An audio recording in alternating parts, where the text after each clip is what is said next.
So I'm going to look at the main schemes and the main benefits.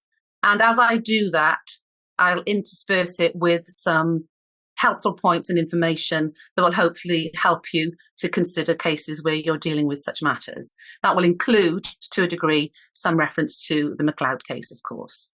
I do assume a certain level of knowledge about how pensions work, how pension sharing operates, and of some of the relevant legal principles and references in this area. So let's look at the schemes first. There are three main schemes: the 75 pension scheme, the 2005 pension scheme, and then the 2015 scheme. Those are the main three that I'm going to look at. There are also reserve forces pension schemes, which apply for full-time reservists, what we would call FTRS, and also for part-time reservists, so they do accrue pension.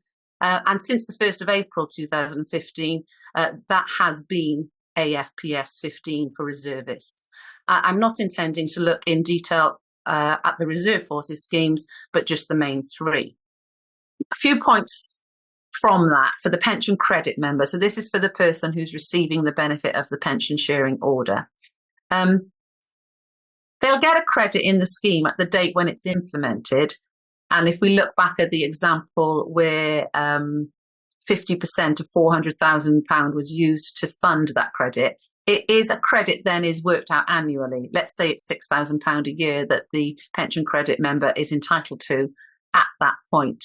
But that £6,000, because it's not going to be taken for some time, will increase annually with inflation, so that when they actually get it, it will have increased by inflation. There's some important points here to note.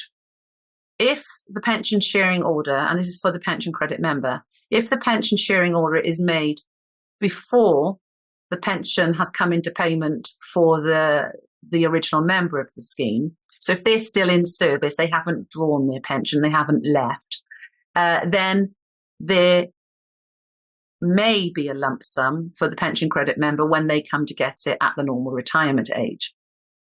That's because there is a lump sum payment due, and if it hasn't been drawn by the member at that point, then it's there and it's shared according to the percentage that the pension sharing order is made by.